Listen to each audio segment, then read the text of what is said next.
को मेरा सादर प्रणाम। मैं काजल शाह, मैं कोलकाता के Khanna high school for girls में 10वीं कक्षा में पढ़ती हूँ। आज मैं आप सभी के सामने अपनी भाषण लेके प्रस्तुत हुई हूँ।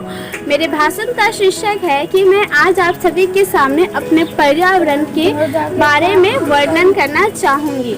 जैसा कि हम जानते हैं कि जीवन का अनमोल हिस्सा पेड़ पौधे होते हैं, क्योंकि वो हमें एक स्वस्थ जीवन और एक हमें प्राणदायक गैस देते हैं, जिसके कारण आज हम सभी अपने जीवन को व्यतीत कर रहे हैं। लेकिन आज के मनुष्य इतने स्वार्थी हो गए हैं कि वो क्या कर रहे हैं, पेड़ों की अंधाधुंधी कटाई कर रहे हैं, उसके साथ ही साथ वो अपने जीवन को नाश कर रहे हैं। ऊंची ऊंची इमारत बनाना वो आपके शौक के लिए है, लेकिन जब आप पेड़ों को काटते हैं तो वो आपके जीवन की सबसे बड़ी भूल बन जाती है, क्योंकि पेड़ के कारण ही आज हम सभी अपने जीवन की खूबसूरती को पहचान पाते हैं। तो हमें इन सारी बातों को समझने की आवश्यकता है कि पेड़ के बिना हम पूर्ण रूप से अधूरे हैं।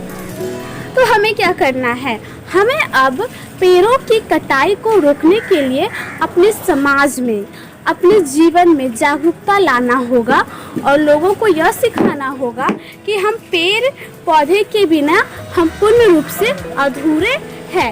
जैसे कि आज जो कोरोना के दिन प्रतिदिन बढ़ते जा रहा है और आज भी कई लोग गैस की कमी के कारण मर रहे हैं, जिसके कारण कौन है, जिसके कारण हम ही हैं, जिन्होंने क्या किया, अपने स्वार्थ के लिए ऊंची ऊंची इमारत बना दी और लोग आज अपने ऑक्सीजन की कमी के लिए इतने तरस रहे, जिसके कारण उनकी मृत्यु हो जा रही है। तो हमें इन सारी बातों को समझने की आवश्यकता है कि आपको अगर भगवान ने हमें निर्माण करता बनाया है तो आप किसी की भी जान को नहीं छीन सकते हैं, आप किसी की भी जान को नहीं मार सकते हैं। तो अब हमें अपने पर्यावरण के प्रति जागरूकता का अभियान चलाना होगा और सभी को यह सिखाना होगा कि पेड़ पौधे ही हमारे जीवन का आधार है। अगर हम उनको नुकसान पहुंचाएंगे तो हमारा जीवन नुकसान होगा, अगर हम उनको काटेंगे तो उससे ज़्यादा हमें दुख होना चाहिए, क्योंकि जीवन का अनमोल तोहफा ही पेड़ पौधा है। तो आने वाले पर्यावरण दिवस में आप सभी से मेरा यही कहना है कि अगर आपसे पर्यावरण के दिवस के दिन ही जागरूकता ना फैलाए, उस जागरूकता को अपने जीवन में हमेशा के लिए अपनाएं और पेड़ पौधों को कटने से बचाएं।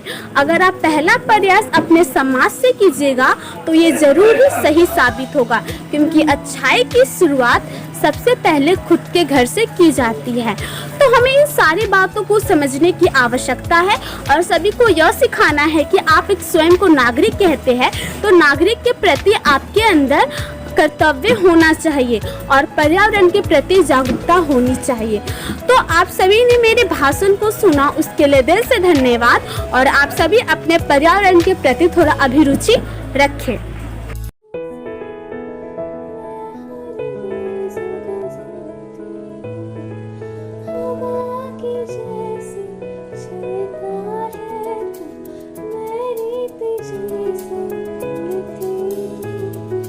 कौन तुझे प्यार करे,